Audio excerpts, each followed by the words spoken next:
Assalamualaikum warahmatullahi wabarakatuh. Bismillahirrahmanirrahim. Nawaitu ta'allum wa ta'lim wal naf'a wal intifa' wal ifada wal istifada wal mudhakara wal tadhkir wal hath 'ala tamassuki fi kitabillah sunnah Rasulillah ودعوة الهدى والدلالة على الخير بالرضا وطاعة الله وقربه وثوابه من الله تعالى. صلى الله على سيدنا محمد وعلى آله وصحبه وسلم. الحمد لله والصلاة والسلام على سيدنا رسول الله محمد بن عبد الله وعلى آله وصحبه ومن والاه. ولا حول ولا قوة إلا بالله وما توفيقي إلا بالله عليه توكلت وإليه أنيب وحسبنا الله ونعم الوكيل نعم المولى ونعم الوكيل. آبائي الأفاضل والأساتذة الشرفاء والشيخ الأحبة رحمكم الله.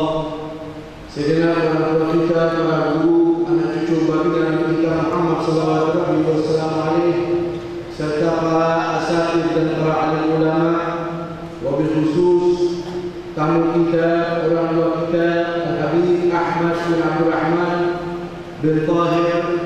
Kita doakan mudah-mudahan beliau panjang umur, sehat walafiat, dan kita mendapatkan pandangan daripada beliau dengan pandangan rahasia dan barakah dunia akhirat.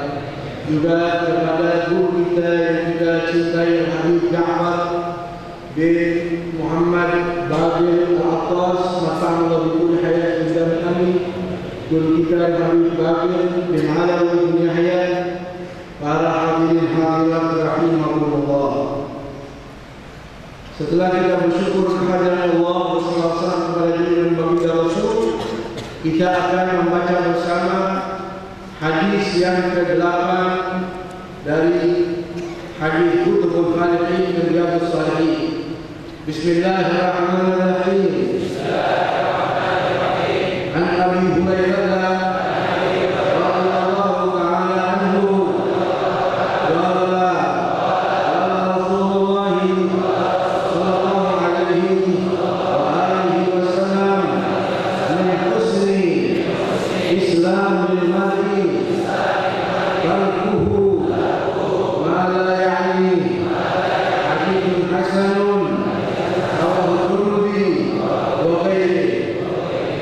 Artinya dari Abu Hurairah radhiyallahu anhu, Rasulullah SAW bersabda, di antara tanda kebaikan keislaman seseorang adalah meninggalkan segala sesuatu yang tidak diyakininya. Hadis hasan riwayat Imam Tirmidzi dan lainnya.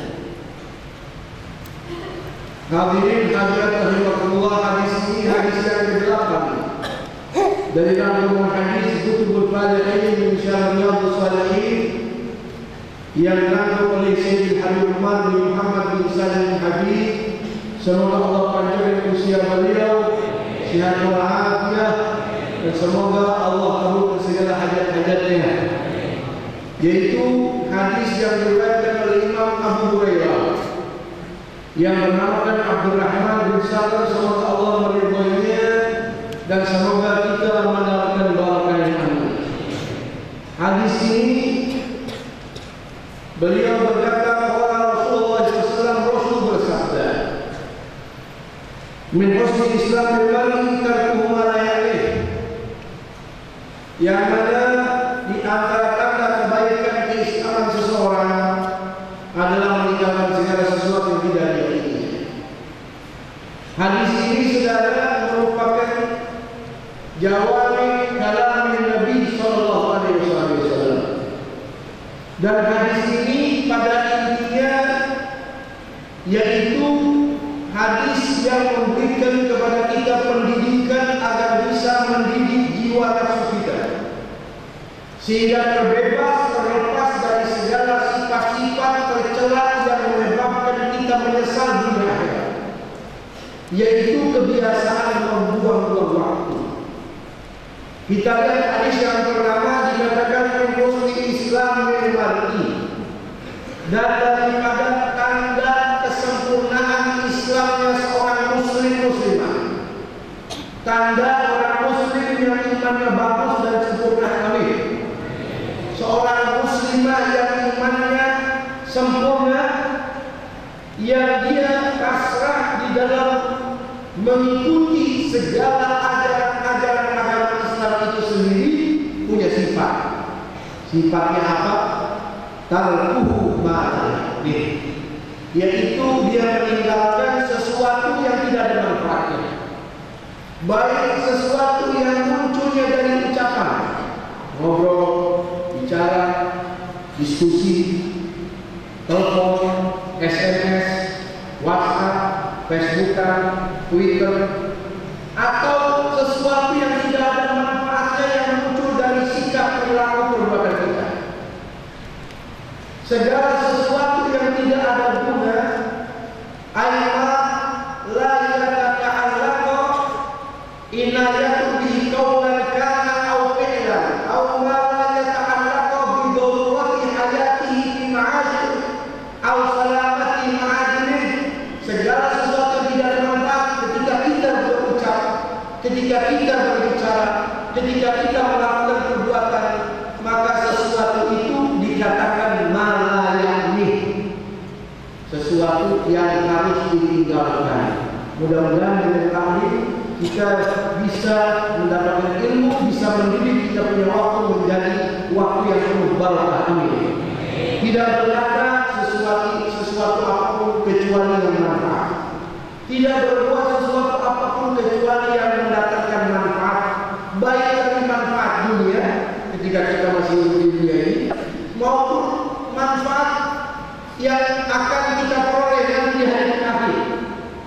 Jangan sampai kita membuang, sampai pulang zaman dahulu ngajar saja, jangan lagi ngobrol, jangan lagi dia berdiskusi, dia pidato, dia ngajar, dikatakan man alima anna kalamahu min amali qalla kalamuhu illa ma ya'nihi. Siapa orang sudah mengerti ceramahnya, pidatonya, dia mengajar, apalagi ngobrol, semua yang keluar dari ucapannya itu praktek dari perbuatannya, maka pasti orang itu ngobrolnya bakal sedikit, pidatonya gak bakal panjang lebar. Kenapa? Karena jangan sampai keluar dari sesuatu yang tidak manfaat. Betul? Apalagi ngobrol, apalagi bergadang, kalau bahasa Betawi kongkok, yang tidak mendapatkan manfaat. Ini bukan tanda orang muslim yang imannya sempurna. Makanya di awal min husni Islam itu tanda orang muslim yang imannya bagus, dia tunduk patuh pasrah kepada agama Islamnya, punya sifat meninggalkan sesuatu yang tidak ada guna. Hadirin hadirat rahimahullah. Apa ini yang tidak ada guna? Malayani yang tidak ada guna macam-macam. Al-laib wal hazl au fudul bil kalam fi ta'am au al-makan au kullu syai'in mimma la yajru naf'an. Yang dikatakan malayani yang tidak ada guna, main boleh, tapi kalau kelebihan tidak bagus. Bercanda boleh, Nabi pun bercanda, betul. Tapi kelebihan tidak bagus. Berlebihan makan boleh, berlebihan tidak bagus. Tidur harus, tapi kebanyakan tidur tidak bagus. Sesuatu apapun yang tidak mendatangkan manfaat, ini adalah kalimat yang intinya dia lil waqtin nafisil ladzi la yumkinu an yu'awwad fa'ala, membuang-buang waktu yang tidak mungkin kita mengembalikan waktu tersebut. Tadi jam 7, tadi jam 8, setengah 9, sekarang jam 9 lebih 10 menit, kurang 1 detik aja mundur, bisa nggak? Bisa nggak? Makanya kata Imam Ali bin Abi Thalib, al-waktu kasih ilam tabak waktu waktu itu kayak pedang. Kalau Anda tidak bisa memanfaatkan waktu dengan baik, Anda gunakan semua waktu ini seperti pedang menebasnya. Jangan buang waktu, isi waktu daripada ngobrol sesuatu yang tidak guna atau pergi ke suatu tempat yang tidak ada manfaatnya, lebih baik isi dengan zikir. Ada orang duduk di satu halte berdua, yang satu nungguin bis, yang satu juga sama nungguin angkot. Yang nungguin bis mulutnya lagi baca zikir subhanallah walhamdulillah wala ilaha illallah Allah. Habis itu dia baca sholawat, hatinya berzikir, mulutnya diam. Yang satu nunggu juga tapi nggak baca apa-apa. Maka yang nunggu bis yang satu ini, yang nunggu angkot, dia nggak dapat apa-apa, rugi dunia, rugi akhirat. Yang satu diisi waktunya dengan zikir. Ini orang muslim, muslimah yang imannya sempurna. Amin. Makanya Nabi Abdullah bin Husain bin Thawib, kakek dari kami kita muslim yang datang dari Ahmad bin Hanbal, beliau orang yang luar biasa menjaga waktu. Sampai dikasih jam saja sama muridnya gak dipakai. Ketika ditanya kenapa kau nggak pakai jam, waktu saya sudah teratur. 1 jam saya baca Al-Quran, 1 jam saya baca sholawat ribuan kali, 1 jam saya baca zikir la ilaha illallah, 1 jam saya mengajar di sana, 1 jam saya ceramah di sana, 1 jam dan 24 jam waktunya dikasih barokah sama Allah. Mudah-mudahan kita mendapatkan waktu berkah. Allah kasih waktu yang bertambah tidak. Umur kita pendek 60-70 tahun kata Nabi, mudah-mudahan sama kita seperti dulu. Kata beliau, waktu kau gotakum bitto'ah wa dzikri kulla lahzatin wa sa'ah. Makmurkan waktu Anda dengan zikir, dengan taat sama Allah setiap waktu, jangan buang-buang waktu. Faman tafutu sa'atun fi umrihi takun hasratun fi qabrihi. Kalau orang ketinggalan 1 menit saja daripada ibadah, nanti kalau dia mati dia menyesal. Wa man yaqul inni shaghirun asbu hatta akhafa Allah hina akbur. Siapa orang berkata saya masih muda, buat apa banyak ibadah, buat apa ngaji terus, malam ini ngaji, besok ngaji, buat apa rajin tobat, baca Quran, menangis. Nanti saja kalau sudah tua baru saya takut sama Allah. Wa inna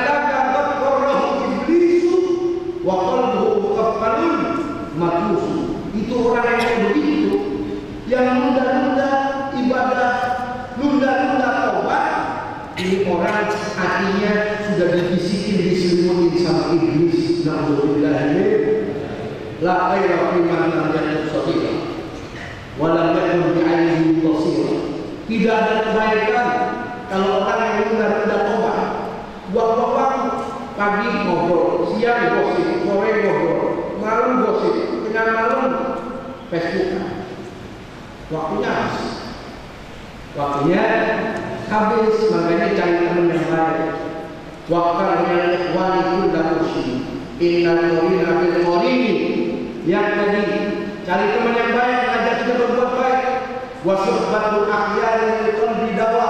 Kalau Anda punya teman baik itu obat. Tadidul qalbi nasyatan waqwa, membuat Anda semangat terus ibadah.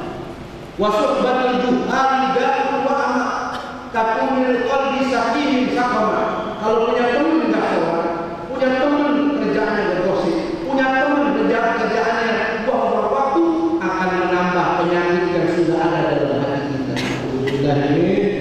Dan ini yang dimaksud sesuatu yang tidak ada manfaat. Oleh karena itu Imam Ghazali dalam Ihya Ulumuddin beliau memberikan resep buat kita ini. Ilaju tark ma la ya'ni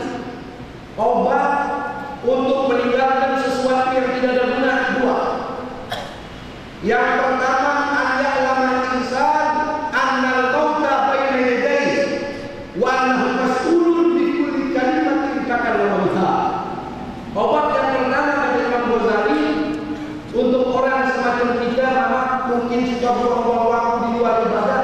Satu, resep pertama, menyadari kematian ada di depan kita. Setiap kalimat yang kita ucapkan bakal ditanya sama Allah. Betul? Kalau orang tahu dia bakal meninggal sama dia lagi, kira-kira ngobrol apa? Sholat. Udah dikasih tahu kepada kita ente setengah jam lagi diumumin di masjid. Inna lillahi wa inna ilaihi. Kira-kira dia nangis tak? Dia nangis bukan bikin mobilnya, bukan bikin motornya, bukan bikin mobilnya. Dia bikin apa? Ya Allah, dosa saya masih banyak. Kenapa kemarin saya buang-buang waktu? Resep yang kedua, an-ya'lam al-insan anna lisanahu syabaqatu yaqdiru ala an yaqtansa.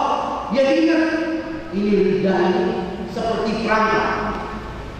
Kalau salah ucap akan dikisos, dihukum oleh Allah ratusan tahun gara-gara tidak ini. Alhamdulillah, ini ada sahabat datang kepada Rasulullah. Ya Rasulullah, nasihatin saya. Ta'ala lisani wa qala kuffa 'alaika hadha wa hal yaqumun nas finnar 'ala wujuhihim illa hasab ila sinatihi. Ya Rasul, nasihatin saya dong. Nabi pegang mulutnya. Kita mau nasihat, jaga mulut. Orang banyak disiksa, dijebloskan ke neraka cuma gara-gara salah berucap. Alhamdulillah, ini. Oleh karena itu, saudara, segala sesuatu ada batas. Batasnya orang ngomong, batasnya orang diam. Ini dalam Islam ada batas. Haddul kalam antatakal lama au taskuta bima lau tatakallam au taskut anhu lam tahkam walam tadabbar halal ma. Batas orang ngomong, batas orang diam. Anda menurut kalau Anda bicara atau Anda diam tidak mendatangkan dosa. Kalau sudah diamnya kita mendatangkan dosa, maka bicara. Kalau bicaranya kita mendatangkan dosa, maka diam. Sesuatu yang merugikan urusan harta dunia akhirat lebih baik jangan sampai kita terceroboh masuk ke dalamnya. Betul? Ini batasan ulama. Saudara hadirin, hadirat rahimahullah, beruntung kalau kita ini ditakdir sama Allah jadi orang yang cinta pengajian. Amin. Ini takdir yang baik dari Allah. Karena dalam riwayat Nabi kita bersabda, wa min alamati i'radillahi 'anil 'abdi an yaj'ala syughlahu fi ma la ya'lam. Tanda Allah berpaling dari hambanya, tidak suka sama hambanya, dibikin itu hamba kerjaannya gosip. Dibikin kerjaannya sesuatu yang tidak mendapatkan manfaat. Kalau dia ngomong tidak ada manfaatnya. Kalau dia pergi tidak ada manfaatnya. Kalau dia bergerak tidak ada manfaatnya. Ini tanda Allah tidak sayang dengan dia. Alhamdulillah, ini. Sehingga habis waktunya, badannya lemah, capek hanya untuk hal yang tidak berguna. Imam Malik bin Dinar pernah berkata, "Idza ra'aita syaqawatan fi qalbik wa dhu'fan fi badanik wa ihmanan fi rizqik fa'lam annaka qad takallamta bima la ya'nika." Kalau Anda merasa hati Anda keras ya, orang nangis saya tidak bisa nangis, orang tahajud saya tidak bisa tahajud, badan saya lemas buat ibadah, rezeki saya susah, ketahuilah Anda sudah berbicara sesuatu yang tidak ada manfaat. Bukan bicara yang dosa, sesuatu yang tidak ada manfaat saja menyebabkan rezeki susah. Alhamdulillah. Saudara, di zaman Nabi setelah selesai perang Uhud, kata Imam Anas bin Malik, istashhada minna gulamun jawab.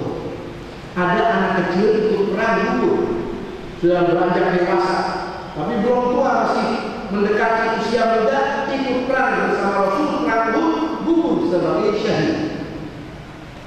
Maka saat itu ala wajhi turab, maka ibunya datang langsung bersih mukanya dari tanah. Wa qalat lahu hari anta kerjanya, kata ibunya, beruntung kau nak gugur sebagai syahid. Nabi dengar.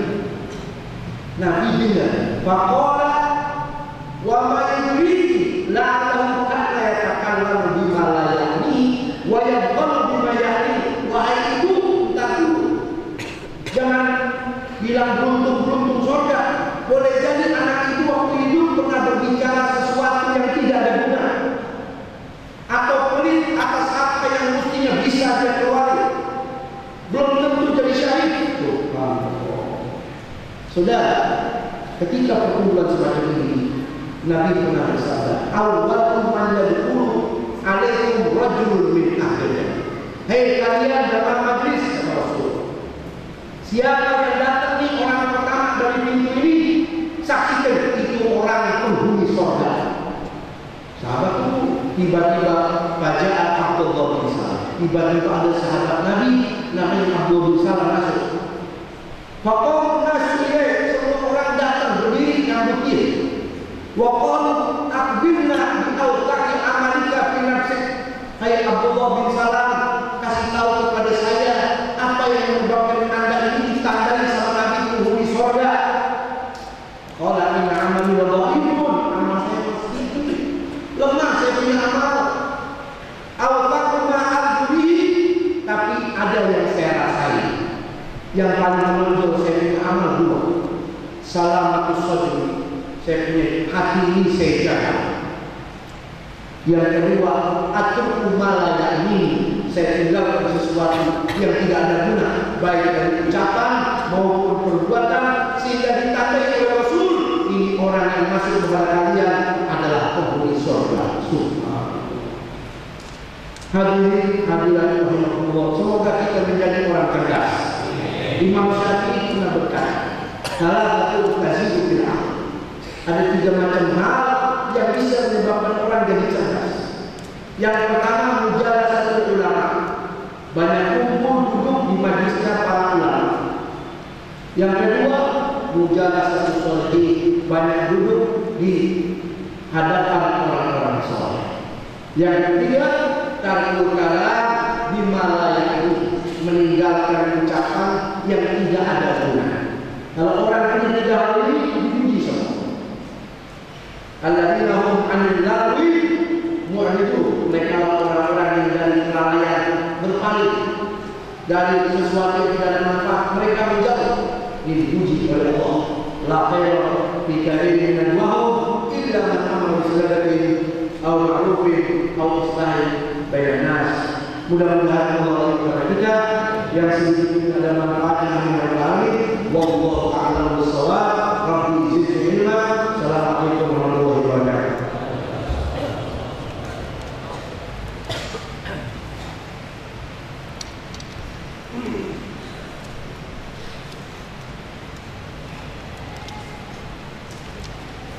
Bismillahirrahmanirrahim.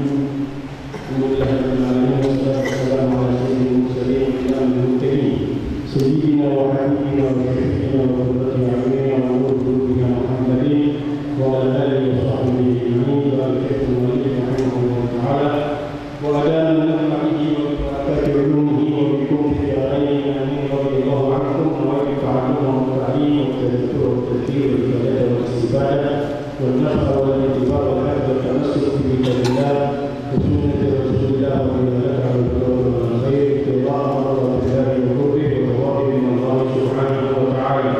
سبحانك لا علم لنا الا ما علمتنا انك انت العليم الحكيم. رب اشرح لي صدري ويسر لي امري واحلل عقدة من لساني يفقهوا قولي.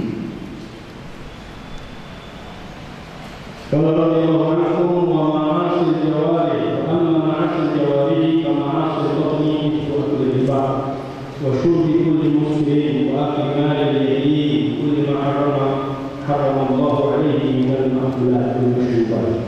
فلعن الله ورسوله اكل الربا وكل من عمل على اكله وعلى شرب الخمر كل من عمل على شربها حتى البائع لها.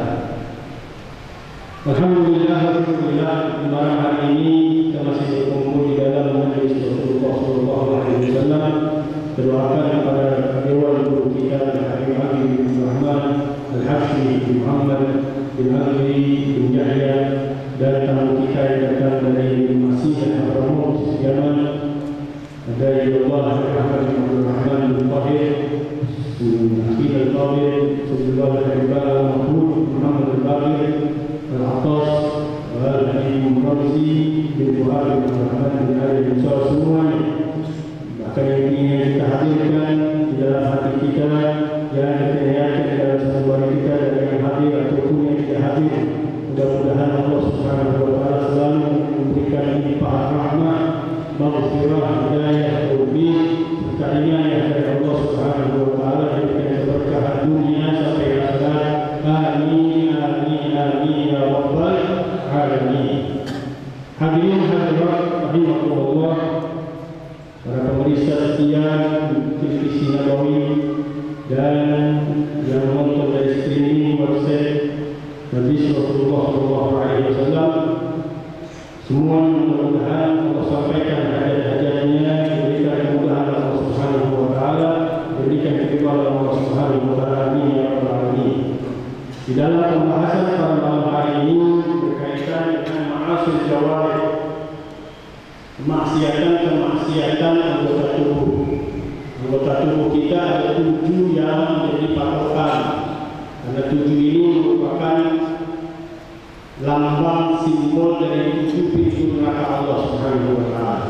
Kalau kita bermaksiat dengan salah satunya, kata para ulama, berarti kita menuju kepada murka Allah Subhanahu wa Ta'ala, neraka, salah satu neraka dari neraka yang disiapkan kepada hamba-hamba yang kufur kepada Allah Subhanahu wa Ta'ala dan nikmat yang diberikan dari anggota tubuhnya. Mudah-mudahan Allah jaga semua anggota tubuh kita.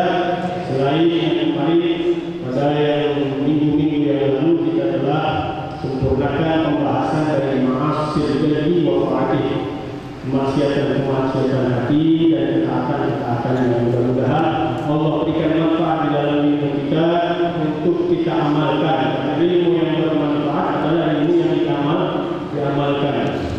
Kalau tidak diamalkan berarti ilmunya tidak manfaat. Mudah-mudahan Allah berikan hidayah dan taufik untuk kita semuanya. Amin ya rabbal alamin. Wa amma ma'asil jawarih, dan adapun kemaksiatan anggota tubuh. Fa ma'asil batni, maka maksiat yang pertama adalah batin, perut. Ini sering kali kita katakan, batin ini ma'dinuda manba'ul hawa, sumber segala macam penyakit dan sumber dari segala macam hawa nafsu. Makanya dikatakan oleh Nabi Sallallahu Alaihi Wasallam di dalam hadis, "Ma mala'a Adam wi'an syarran min batnihi." Tidaklah seorang anak Adam memenuhi suatu wadah lebih buruk daripada perutnya. Tidak ada yang lebih buruk dari perutnya. Dari perutlah semua anggota tubuh yang lain bereaksi, semangat, kuat, seger untuk melakukan daripada kemaksiatan. Dan dari perut juga kalau dijaga, anggota tubuh yang lain lemas untuk melakukan segala aktivitas kemaksiatan. Walaupun dorongan yang pertama yang kemarin kita tahu dari hati, tapi balik rujukannya kepada perut.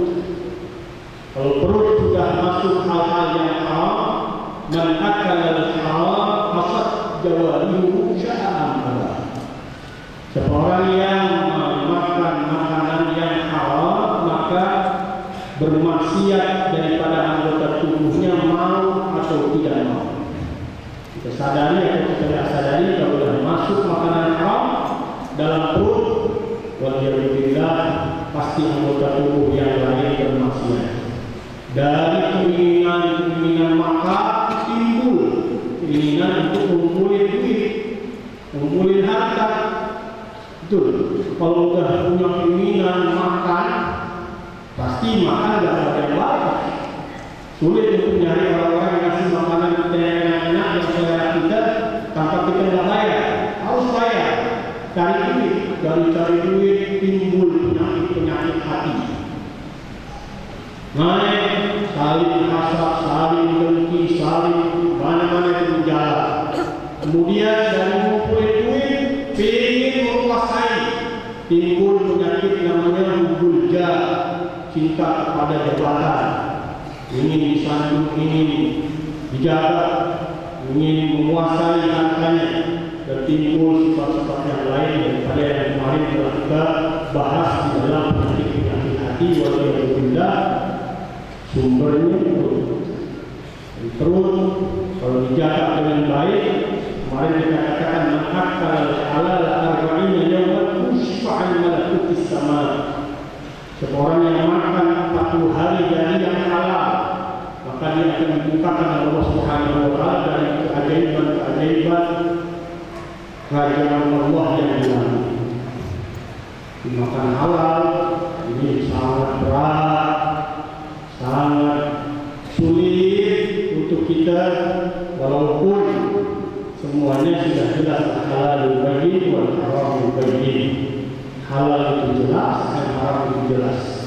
Akan dibahas sekarang mana aja bagian-bagian yang halal dari makanan, dari yang haram, dari makanan-makanan yang kita harus waspada masuk ke dalam perut kita. Yang pertama dikatakan mithlu akli riba.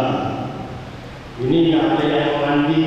Karena kemaksiatan dua yang diperangi oleh Allah Subhanahu wa taala, illa tantahu fa'adlu biharbin min Allah, yaitu riba.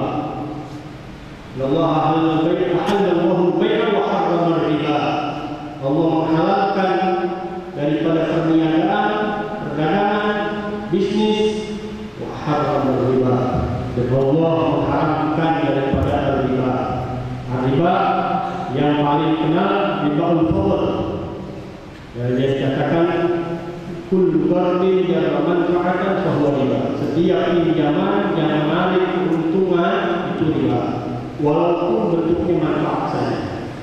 Untuk ngasih orang pinjaman, suruh ngepel di rumah, suruh bantu di rumah, suruh apa aja deh, berupa manfaat dia tidak ada tambahan duit, apalagi tambahannya duit. Sirahnya, akadnya akad pinjam-pinjam, akadnya pinjaman pada seseorang dengan tambahan, baik tambahannya itu berupa presentasi dari hasil pinjaman atau manfaat saja. Kita suruh dia, walaupun ya mungkin kita ini nggak sengaja kita pinjemin, kita nggak bisa. Dengan saat itu ambilin anak diakad pinjam meminjamnya, anak kasih pinjaman tapi ini baru benar ngambil rumahnya bersih, rumahnya kain, baju anak seperti kain, sampai segitu itu orang itu riba. Dan riba, alhamdulillah, Allah memerangi. Illam yantahu fa'dhu biharbin min Allah. Ada dua kemaksiatan yang diperangi langsung oleh Allah Subhanahu wa taala, yang yaqullahu riba wa yurbis sadaqat. Allah akan maha bumi hanguskan, dalam bahasa Indonesia ini maha bumi hanguskan perbuatan riba wa yurbis sadaqat, dan akan Allah tumbuh kembangkan daripada perbuatan sedekah. Kalau mau bertijarah, tijarah dengan Allah bagaimana? Sedekah banyak, infak banyak di jalan Allah Subhanahu wa taala, itu menumbuhkan daripada kita punya modal, kita punya keuangan. Tapi memang keyakinan hati kembali kemarin. Kalau kita ini yakinnya masih plus minus, naik turun Allah Subhanahu wa taala. Mudah-mudahan memberikan kita kekuatan dan yakin kepada Allah Subhanahu wa taala dalam terutama di dalam masalah rezeki. Ini riba pertama yang dikatakan oleh Imam Ahmad bin Zaid al-Hafid, contoh yang paling buruk, contoh yang paling buruk yang kita masukin ke dalam perut kita. Alladzina yaquluna riba la yaquluna illa kama yaqulu alladhi yatakhabbathu syaitan minal mas. Orang yang makan dari hasil riba, dia tidak bangun kecuali seperti orang yang pernah gangguan setan, pegang setan. Orang sopan itu orang kedua. Alhamdulillah dan dia kata gelagak apa gedebak dia nggak santai hidupnya, ada keyakinan Allah Subhanahu Wa Taala, takut mesti pulang nggak boleh datang meminjam dia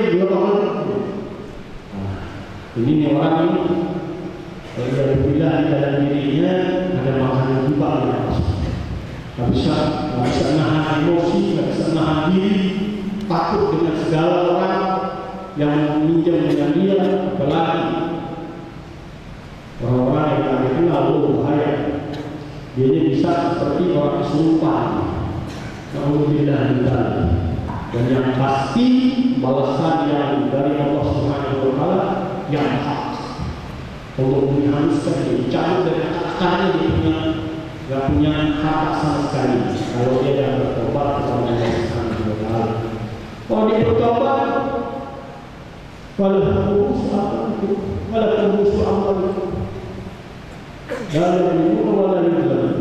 kalau dipertobat Allah Subhanahu Wa Taala, maka bagi kalian modal kalian ambil, jangan menggolimi dan jangan menggolimi. Alhamdulillah, hati dari perbuatan ibadah Allah Subhanahu Wa Taala pada akilahu wa mukilahu wa syahidain. Orang yang makan riba langsung, orang yang jadi wakil rangkaiannya, dan orang yang menyaksikannya juga ada pelaksanaan Allah Subhanahu Wa Taala. Dan kita berada di penghujung akhir zaman.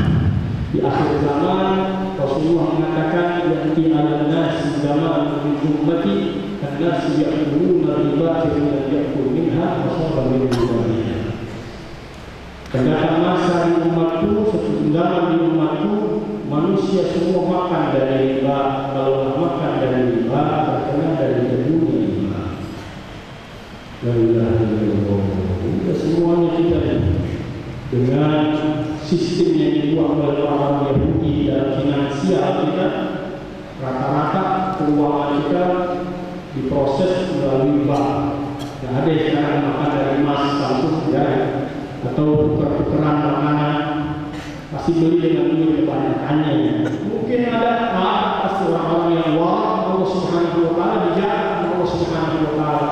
Orang-orang yang beriman pasti dijaga oleh Allah Subhanahu Wa Taala makanannya dari yang halal. Rasulullah sudah kasih isyarat kepada kita. Makanya untuk menjaganya kata Imam Al-Ghazali, yang paling jauh daripada perbuatan riba, walaupun masih pernah terjadi juga kata Rasulullah. Kita jaga diri kita mudah-mudahan Allah selamatkan kita. Wa syurbi kulli muskirin, dan minum dari minuman-minuman yang memabukkan, apapun bentuknya. Tas'alunaka 'anil khamri wal maisir fihi ithmun kabir wa manafi' wa ithmuhuma akbaru min naf'ihima. Bertanya mereka kepada Rasulullah SAW tentang minuman keras dan perjudian. Qul fihi ithmun kabir. Di dalamnya ada dosa yang sangat besar. Wa manafi', ada juga manfaatnya. Wa ithmuhuma akbaru min naf'ihima. Ini awal-awal pelarangan.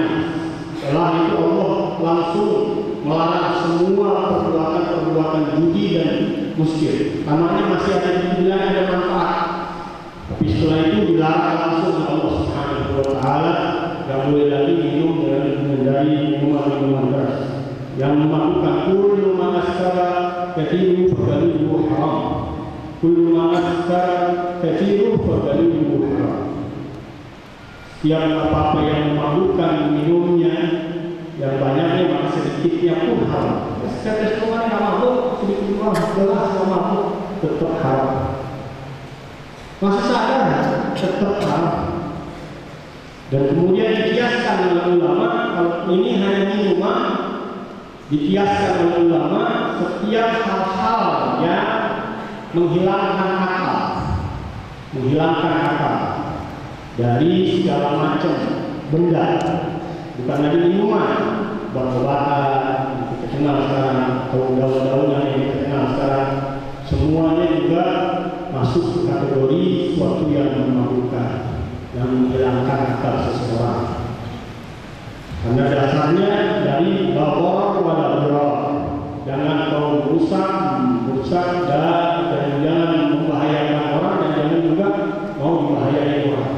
Dari dasar usul fikihnya, tiap yang membawa hilangnya akal kita dengan barang-barang yang memabukkan itu juga kita kategorikan haram. Wa akli malil yatim, dan haramnya orang yang menyediakannya, orang yang menuangkannya, bahkan menyediakan, menuangkan, itu dilaknat Rasulullah SAW. Orang yang menolong dalam penjualannya, kurir-kurirnya, dilaknat Allah Subhanahu wa Ta'ala, apalagi yang menjualnya. Wa akli malil yatim, memakan makanan dari harta anak yatim. Yang yaquluna amwalal yatama zulman wa yaquluna fi butunihim nar. Allah katakan orang-orang yang makan dari harta anak yatim secara zalim, maka dia makan pada hakikatnya di dalam perutnya api. Coba makan api tiap hari, pasti penyakitnya banyak. Penyakitnya banyak karena panas di dalam tubuhnya setiap saat dari makanan yang dicarinya dari uang atau harta-harta anak yatim yang dia makan secara baik. Boleh mengambilnya bagi yang melihatnya, yang mengurusnya sesuai kebutuhan saja, tak lebih-lebih, tak boleh berlebihan. Sesuai kebutuhan anak yatim tersebut dan keperluan dirinya. Tak boleh berlebihan ambil daripada harta anak yatim boleh berlebihan. Sekarang banyak yayasan anak yatim, kita gampang ya. Kita ini mau tutup. Ada keberatan ngurus anak yatim ini. Walaupun Rasulullah SAW mengatakan khairul buyut baitun fihi yatim yuhsan ilaih. Sebaik-baik rumah yang ada anak yatim yang diperbuat baik di dalam rumah tersebut. Baik di dalam rumah tersebut. Wa syarrul buyuti baitun fihi yatimun yuhsan ilaih. Dan seluruh rumah yang ada anak yatim di dalamnya dia berbuat tidak baik pada anak yatim tersebut berbeda. Bukan yang banyak-banyak jadinya ya, lipat nih. Kita nggak tahu sedikit banyaknya makan harta anak yatim itu belum jelas juga ulama.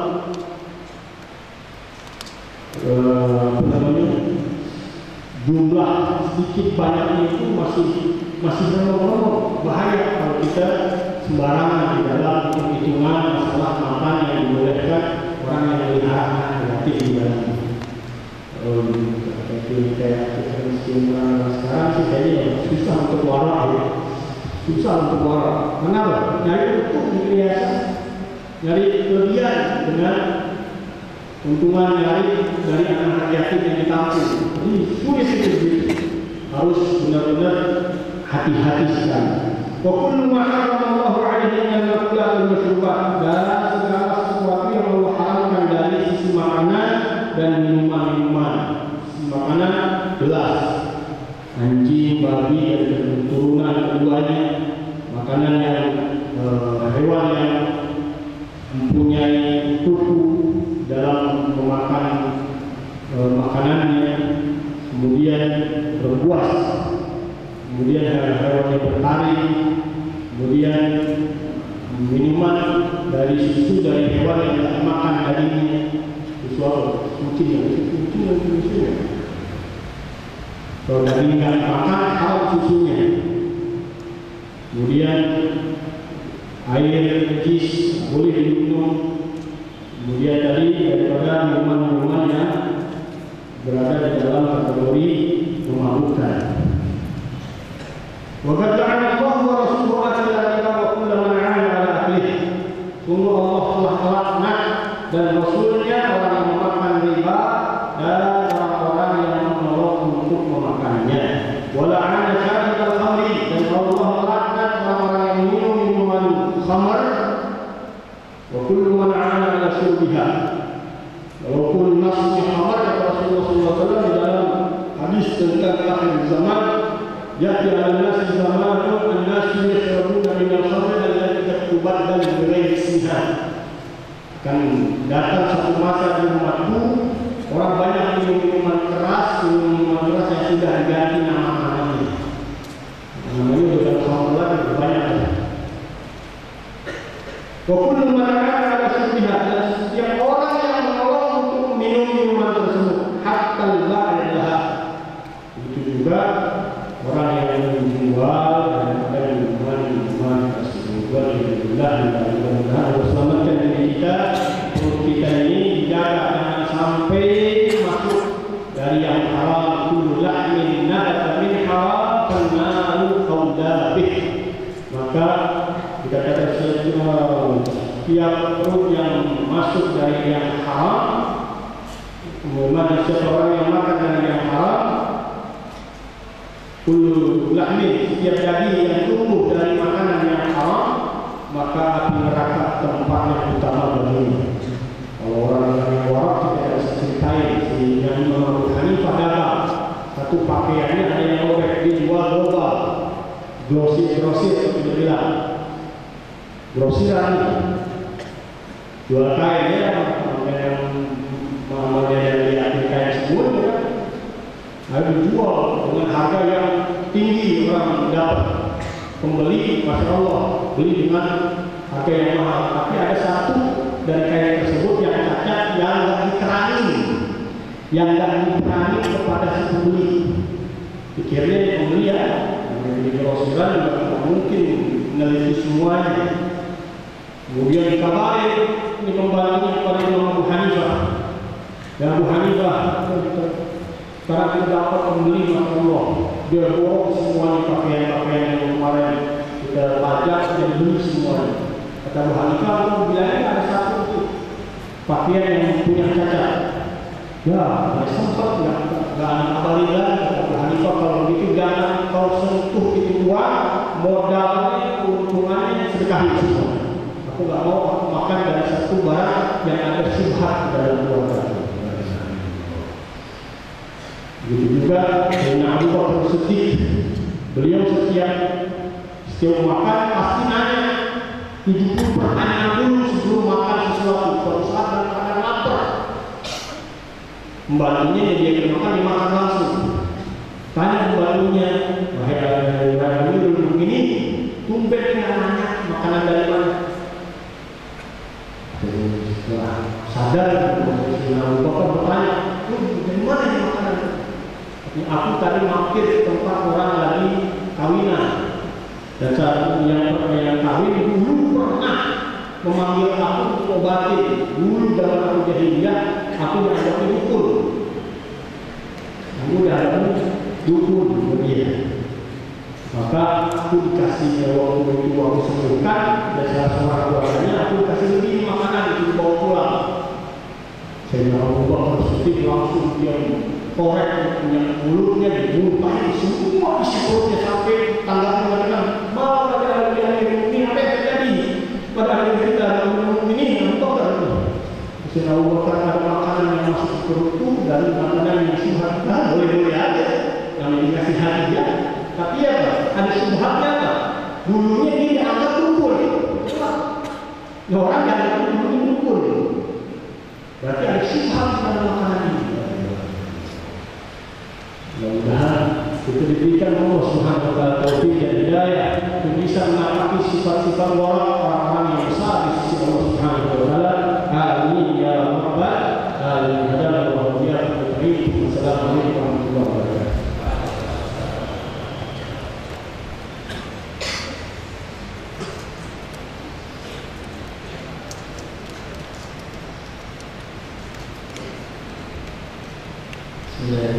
Assalamualaikum warahmatullahi wabarakatuh. Alhamdulillah alladzi bi ni'matihi tatimmu shalihat wa tahsinu hidayat wa ta'ala.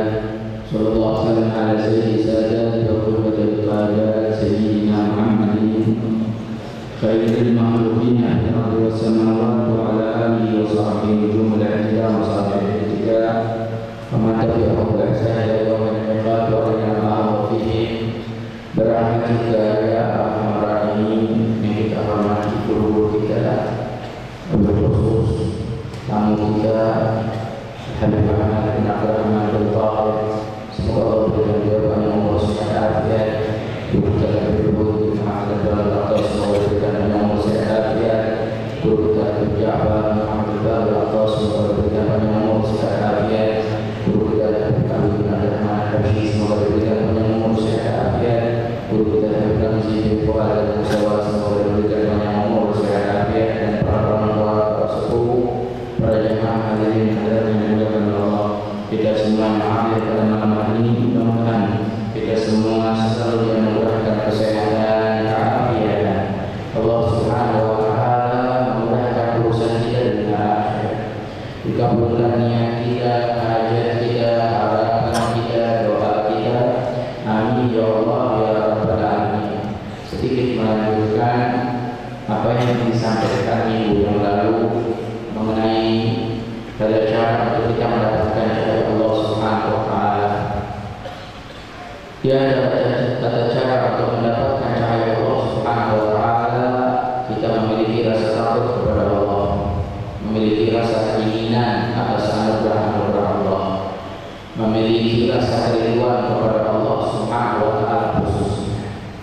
Maka dari itu, ketika kita memiliki rasa takut, bayangkanlah bagaimana tentang ancaman-ancaman Allah Subhanahu wa Ta'ala, neraka Allah, azab kubur dan lain sebagainya.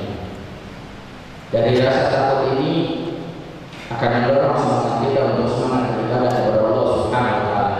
Memang terkadang rasa takut secara berlebihan tanpa rasa harapan akan menghancurkan hati juga. Artinya menjadikan orang putus asa. Tapi perlu rasa takut dan juga perlu rasa harapan. Dalam sifat al-khauf perlu juga raja. Kalau kita takut sama Allah, perlu juga pengharapan kepada Allah. Ketika kita bagaimana rasa takut, semua kita bakal mati. Lewat umur kita bakal mati. Tapi coba kita bayangkan, kalau kita mati, setelah kita mati, kita bakal dikuburkan, bakal dipertanggungjawabkan. Ini yang harus kita pikirkan. Nah, rasa yang seperti ini mendorong kita untuk tidak mau menyia-nyiakan waktu kita dan semangat beribadah kepada Allah Subhanahu wa Ta'ala. Bila itu tumbuhkanlah rasa harapan. Kalau anak kecil saja ketika diberikan iming-iming sepeda dalam berharap mendapatkan sepeda sampai belajar mematuhi perintah orang tua dan lain sebagainya. Bagaimana kita umat Rasulullah Sallallahu Alaihi Wasallam yang dijanjikan surga Allah, dijanjikan kenikmatan, dijanjikan kemuliaan, bahkan dijanjikan keredaan Allah. Apa kita tidak mengharapkan atau menginginkan surga Allah? Apa kita tidak berharap ingin mendapatkan ridha-Nya Allah? Apa kita tidak berharap menginginkan mendapatkan kenikmatan dari Allah Subhanahu wa Ta'ala? Sedangkan kenikmatan dari Allah Subhanahu wa Ta'ala kekal di surga Allah. Kalau di dunia agak seberapa nikmatnya, bosan. Surga di dunia bosan. Apa yang kita bosan? Semuanya bosan di dunia. Apalagi semakin banyak, semakin bosan.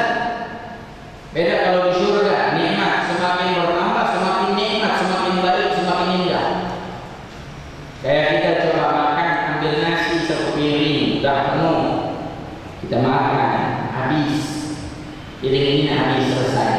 Berasa masih lapar, nyendok lagi, sama seperti yang tadi ukurannya banyak. Saya yakin yang kedua akan habis disisai. Kenapa? Karena ini cuma nafsu dorongan dalam kehidupan. Kita pengen apa, padahal kita sebenarnya banyak. Ini nafsu, ini nikmat dunia cuma sebatas begitu aja. Ketika ini nambah, itu sudah selesai. Makanya sesuatu yang makin banyak kita lakukan makin bosan. Itu di dunia. Kecuali beribadah kepada Allah Subhanahu wa Ta'ala, paling indah, makin banyak makin baik. Tapi kalau di sini apa? Makin banyak uang, makin pusing. Jangan dipikir orang yang banyak uang nggak pusing. Ya, menyimpan uangnya takut. Seperti mana? Riba. Menyimpan mana? Bawa itu tak kali. pusing ya, ngurusin duitnya, sampai bisa tidur gara-gara duit. Nah, ada lagi orang dikasih duit banyak tapi punya penyakitan. Ya, penyakitnya kan mama, kanker, apa, insya Allah. Ya, jadi orang punya duit banyak, pengeluarannya juga banyak. Tapi kesian kalau orang yang duitnya nggak banyak, pengeluarannya banyak. Penelitian itu. Ya, mudah-mudahan insya Allah duitnya jadi banyak. Nikmat dunia bosan apa lagi? Nikmat dunia bosan apa? Makanan, macam-macam sekarang. Macamnya makanan yang baru-baru bosan ini. Iya sekarang nikmat tuh bagus nih. Ada makanan di tempat itu tuh enak. Masya Allah. Di penghulu kuliner biasanya. Ada makanan enak tuh. Nanti udah makan dia. Besok mau makan lagi, besok itu lagi. Terus 3 kali 4 kali bosan. Udah nggak enak. Pertamanya doang enak. Ini nikmat dunia. Nikmat dunia. Makanya kalau punya anak itu senang sama sesuatu, makanan apa maksudnya?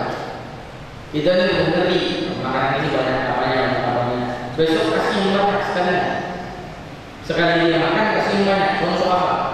Anak kita senang apa? Senang bakso misalnya. Tiap hari bakso. Gak boleh lihat ada orang tukang bakso lewat bunyi tok udah langsung bakso Pak bakso Pak.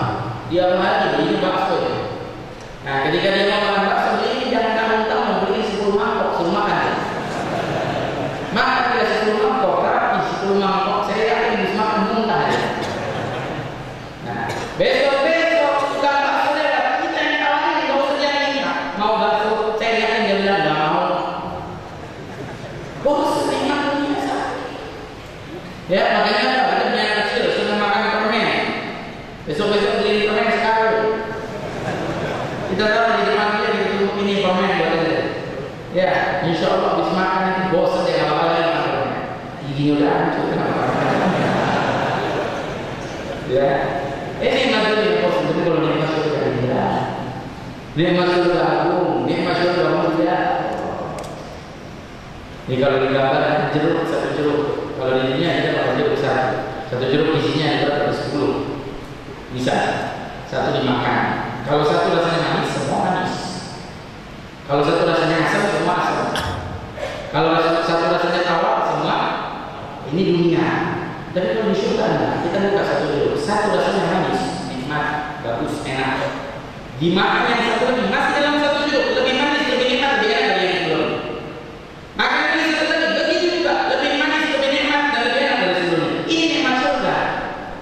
Semakin kita ambil, semakin bertambah. Itulah kenikmatan surga, keindahan surga. Sekarang kalau disebutkan seperti ini, apa kita nggak mau dapatin surga? Mau kita surga? Mau kita berusaha dapatin surga. Yang berarti kita tidak kerinduan, rindu kita sama Allah. Apa? Allah Subhanahu Wa Taala nggak rindu sama kita, nggak sayang sama kita. Sangat sayang Allah. Kasih sayang Allah memilih segalanya. Mana yang bangun malam mau tahajud ditunggu sama Allah. Mana yang minta doa, mana yang meminta hajatnya, mana yang beristighfar, mana yang bertobat dalam hadis qudsi disebutnya. Bukan hanya itu saja, orang-orang yang melakukan perbuatan dosa yang dahulu dia jauh dari Allah, ketika dia berusaha melangkahkan kakinya untuk berada di jalan Allah, Allah sambut. Walaupun jatuh lagi disambut lagi sama Allah. Sampai Allah menyatakan walladzina jahadu fina lanahdiyannahum subulana. Orang yang berupaya berusaha untuk berjalan di jalan Allah, Allah Subhanahu wa taala tunjukkan. Kita belum menyesal dosa, tapi kita rindu sama Allah, pengen Allah, berharap kepada Allah, terus berusaha lawan hawa nafsu kita, lawan keinginan urusan dunia kita, bakal disambut oleh Allah Subhanahu wa taala. Jadi dengan 3 ini jadi takut, keinginan, rindu sama Allah Subhanahu wa taala. Nah itu gimana kita bisa dapat? Di sinilah dalam perkumpulan seperti ini, di majelis seperti inilah kita bisa mendapatkan itu dan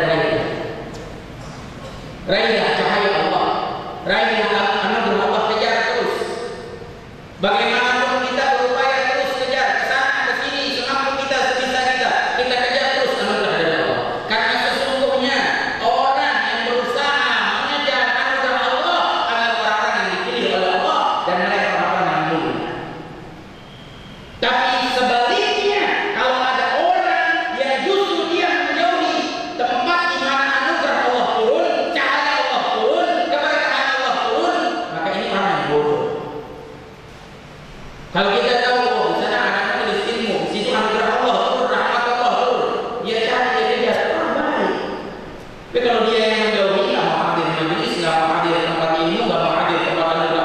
Justru ini orang yang bodoh. Terus mau ngapain? Nungguin aja. Nunggu nanti saya dapat hidayah dari Allah selesai baru ibadah. Nunggu dapat hidayah. Kalau nanti kita dapat pintu Allah gimana? Kalau kita nggak berusaha mencarinya, gimana? Apa zaman sekarang bisa kita nunggu aja? Dah nggak usah nanya. Ntar mungkin insya Allah dapat kiriman nanti. Habib Ali penjelasannya, Habib Ja'far penjelasannya bakal masuk. Iya. Gak bisa, mau kita nunggu bisa. Mau berusaha kalau nggak Habib buka dulu internet, buka dulu YouTube, baru dapat. Kalau enggak, kalau nggak pakai usaha, nunggu aja nanti berapa. Apa bisa sih? Ini yang hadir di sini duduk di rumah, nunggu aja. Dapat nggak ini? Dapat keberkahan? Kalau dapat rahmat Allah, cari. Makanya Nabi Shallallahu Alaihi Wasallam mengatakan Inna lillahi fi ayatin ya'rifu nafahat ila al-ardh.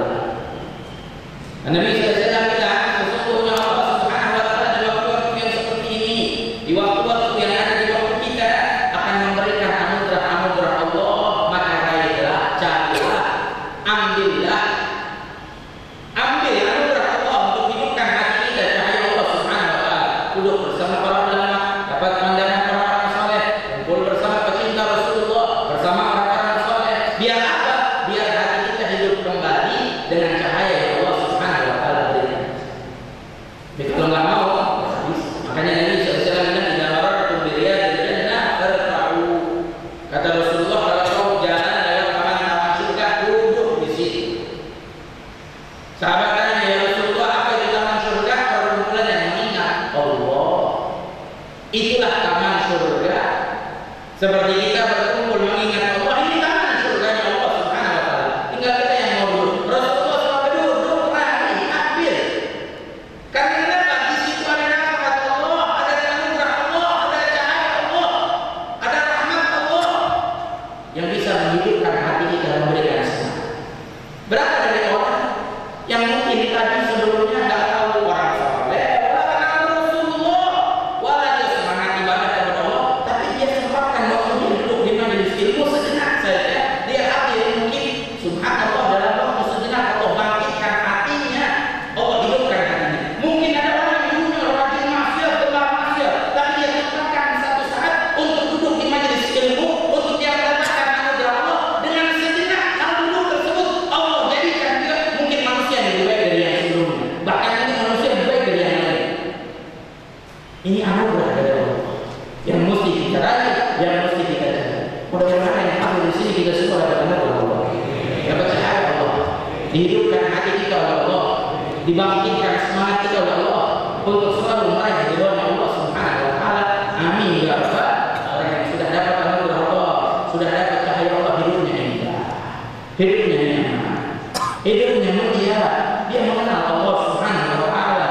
Dia tahu keagungan bagaimana duduk di majelis ilmu, tahu keagungan ulama, tahu keagungan berzikir, tahu keagungan salawat.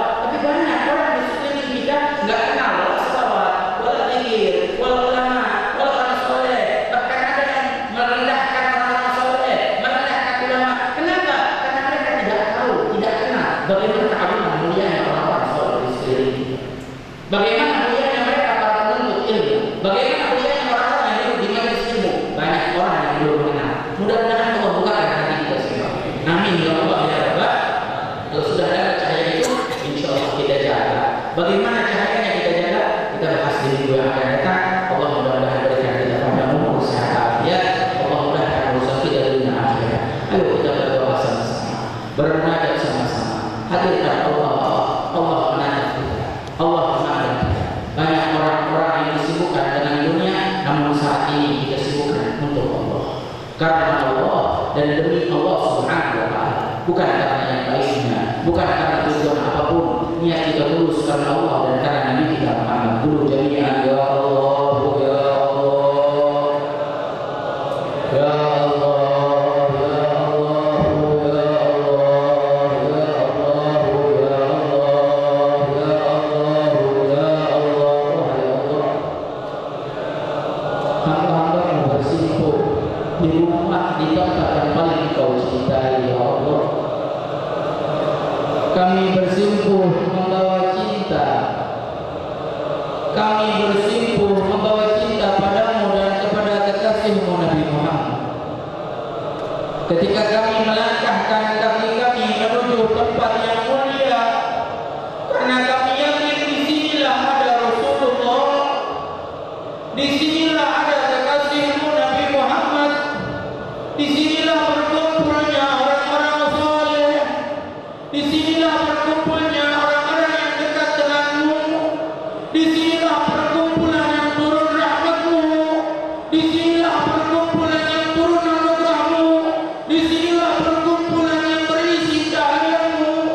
Maka setiap dari kami membawa wadah hati kami ke tempat ini, isikanlah wadah sanubari kami dengan cahayamu, ya Allah, ya Allah, ya Allah, ya Allah, ya Allah. Sanubari ini kosong, hati ini hampa, hati ini kotor, penuh penyakit, penuh kesalahan. Wahai Allah, isilah sanubari kami dengan cahaya, cahaya yang menghapuskan kegelapan, cahaya yang menghidupkan hati kami, cahaya yang menyembuhkan hati kami, ya Allah, ya Allah, Allah, Allah, Allah, Allah, ya Allah, ya Allah, ya Allah, ya Rahman, ya Rahim, ya Allah, ya Rahman, ya Rahim, ya Allah, ya Rahman. La ilaha illallah, la ilaha illallah, la ilaha illallah, la ilaha illallah, al-Azimul Halim, la ilaha illallah, Rabbul Arsyil Azim, la ilaha illallah, Rabbus Samawati wa Rabbul Ardi wa Rabbul Arsyil Karim.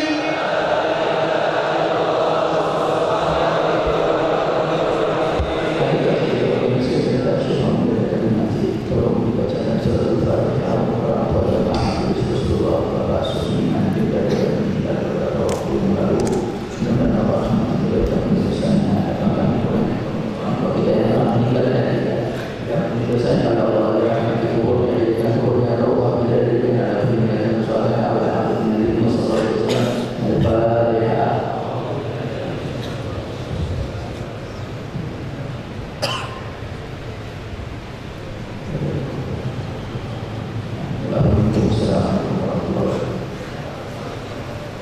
اللهم صل وسلم وبارك عليه وعلى آله ولا تشق لنعم من أوصافه تحيي القلوب تهيج الأشياء والله قد أثنى عليه فما يساوي القول منا أو يكون ثناء لكن حكم بالسرائر قد دعا لمديح صفوة ربنا وحلانا وإذ امتزجنا بالمودة هنا نرفع أيدي فجرنا ورانا لله الحمد العلي إلهنا متوسلين لمن إليه دعانا مختاره وحبيبه وصفيه زين الوجوه بهم إلى رحمنا يا ربنا يا ربنا يا ربنا بالمصطفى والنبي دعوانا أنت لنا يا كفرنا يا في الدنيا وفي أخرانا أصلح لنا الأحوال واغفر لنا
يا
ربنا